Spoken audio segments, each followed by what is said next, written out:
Salut tout le monde, bienvenue à cette deuxième vidéo sur le jeu Charioteer publié par GMT Games en 2022. Dans cette vidéo, je vais vous donner ma critique du jeu.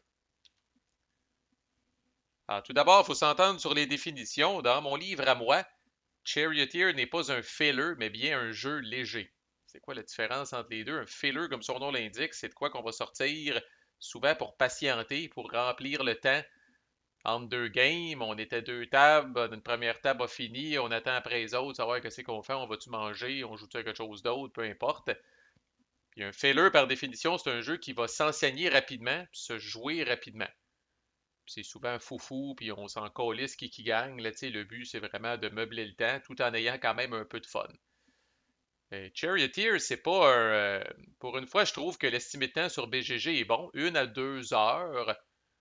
Bon, j'ai vu 45 minutes avec des joueurs expérimentés et calvaire. Il faut pas tailler beaucoup de. Mais ce qui empêche vraiment Charioteer d'être un filler, c'est que quand même, les règles.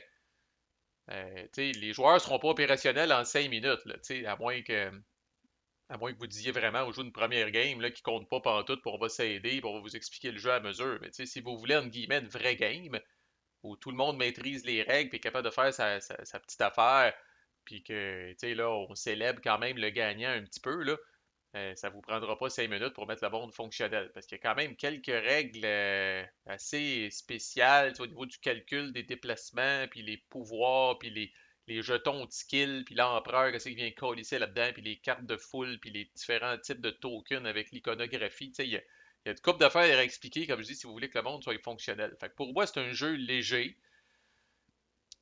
Puis ça, en tout cas, là, je parle en mon nom personnel, il n'y a pas grand place pour ça dans ma collection. Un failer, oui, parce que peu importe, on peut être un hostie de hardcore gamer.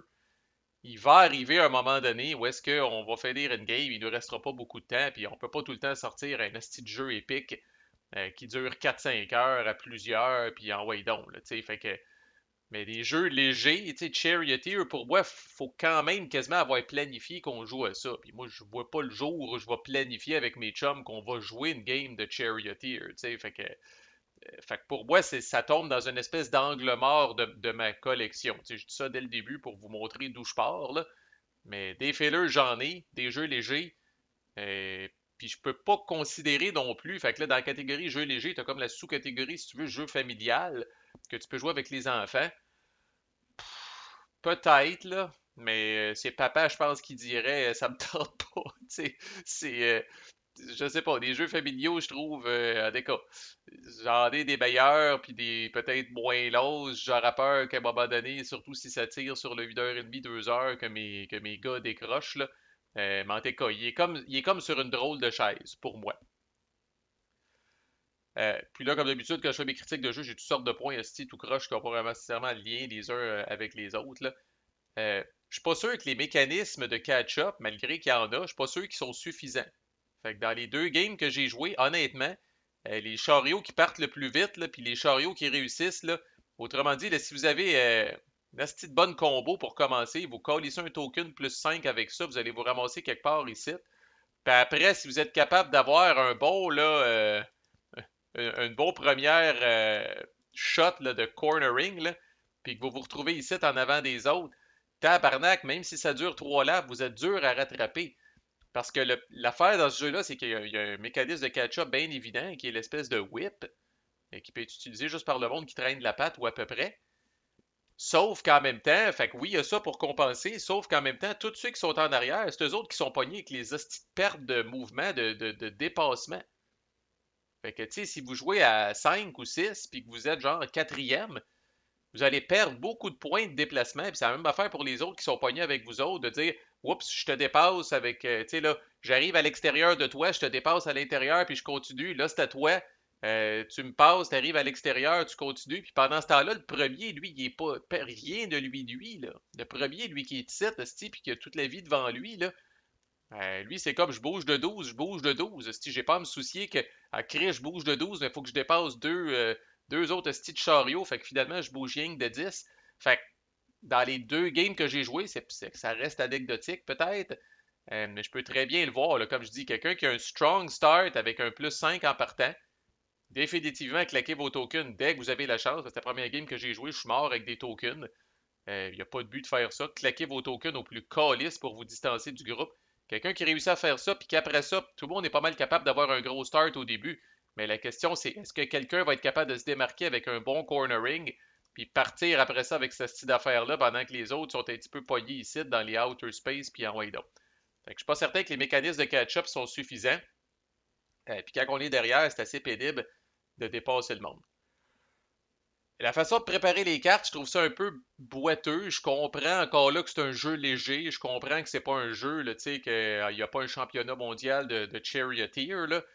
Mais il reste que, tu sais, admettons, moi j'ai fini, tu sais, je vais jouer deux cartes, puis un token, puis je me sens en avant de moi, tu sais. Au niveau compétitif, les joueurs ont un intérêt à être branleux. Tu sais, vous avez intérêt à garder vos 8 cartes, puis à dire pas certain, pas certain. Puis là, oups, Joe joue une carte, l'autre joue deux cartes avec un token, lui il joue trois cartes avec rien, ok, mais encore. Tu sais, puis je trouve que c'est boiteux. Mais en même temps, c'est ceux qui ont fait ça parce que ça permet à tout le monde de réfléchir en même temps. Puis ça vous permet d'aller, comme je dis souvent, à la vitesse du plus lent. Vous allez être prête à bouger vos chariots le jour où la personne la plus lente à choisir ce qu'elle va jouer comme carte va être prête, là. Euh, mais en même temps, je trouve tout le temps ça comme ça, c'est peut-être mon petit côté développeur, je trouve tout le temps ça boiteux comme mécanique, parce que ça donne un avantage un peu indu à la personne qui relaxe, tu sais, puis qui attend pour voir qu'est-ce que les autres ont joué. Les sûr, les cartes sont face down, les tokens sont face down, ça vous indique pas, il va-tu cornerer, il va-tu attaquer, il va-tu se guérir, il va-tu sprinter, mais n'empêche. Vous avez bien des cartes en main, vous avez 8 cartes en main, puis envoyez donc, ce qui peut donner une illusion de décision, mais au final, je me suis rendu compte encore là dans mes deux games, puis je sais pas trop, là, que ça donne peut-être 20 tours par game ou envoyez donc. euh, vous avez rarement plus de deux trois décisions à prendre pour une main typique. Tu sais, dans le fond, vous allez regarder votre main, tu sais, puis c'est sûr, par exemple, que si dans votre main, euh, bon, tu sais, j'ouvre celle-là vite de même, tu sais, puis là, je check vite, vite. Bon, ben, tu sais, je risque de pas jouer les deux verts, tu sais. Et j'en ai rien que deux dans ma main, puis c'est pas ça qu'il y a sur la carte de la foule. Fait que, tu sais, on a l'impression, tiens, j'ai 8 cartes en main, qu'est-ce que je vais faire? Mais votre processus d'élimination va aller vite en sacrement. Vous allez dire, ben, pas ça, pas ça, pas ça. La carte de la foule va avoir une grosse influence parce que, mine de rien, tu sais, ça l'ajoute quand même. Mais là, dans mon cas, ça va assez vite. Esti, des trois rouges puis des deux jaunes, j'en ai pas, tu sais, fait que je peux me coller de la carte de la foule, fait que là, je suis pogné pour regarder qu'est-ce que j'ai ici. Bon, j'ai trois cartes vertes, j'ai trois, quatre verts, j'ai quatre, un rouge, tu sais, puis j'ai trois, cinq rouges, fait que tu sais, vous allez avoir le choix entre deux, trois scénarios, puis souvent, au final, c'est comme qu'est-ce qui me fait bouger le plus vite. Tu sais, fait que vous allez cumuler, oui, l'empereur un petit peu, tu sais, le rouge l'intéresse, fait que j'ai peut-être plus avantage de jouer le rouge, surtout en début de game, pour essayer de donner une espèce de kickstart à mes skill tokens. Encore là, mon skill token rouge, dans ce cas-là, il part bas en crise, fait que ça ne l'aidera pas à court terme. Mais dans le fond, il n'y a pas tant de décisions à prendre que ça. C'est un jeu qui peut donner ce qu'on appelle une illusion de beaucoup de décisions à prendre. Mais comme je disais, une fois que vous excluez une coupe de cartes dans votre main, ça va vite en esti, puis vous allez vous brancher.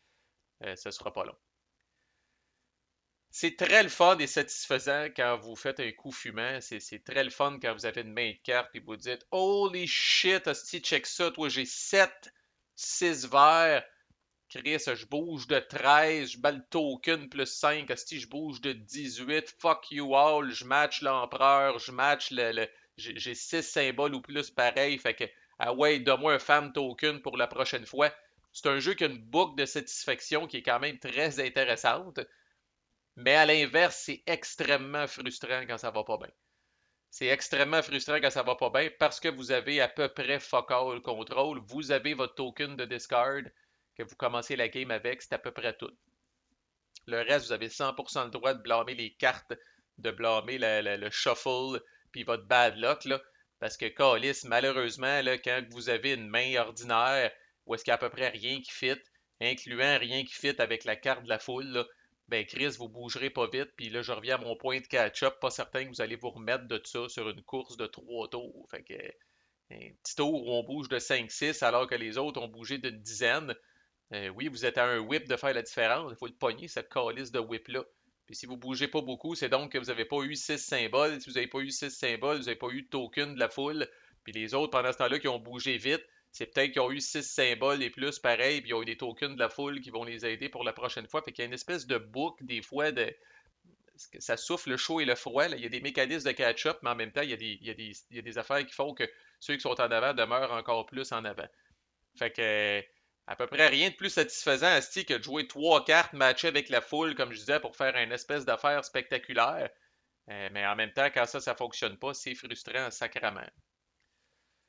Le livre de règles est bien, j'en ai parlé, là, le livre de règles est très ordinaire pour un jeu somme toute aussi simple.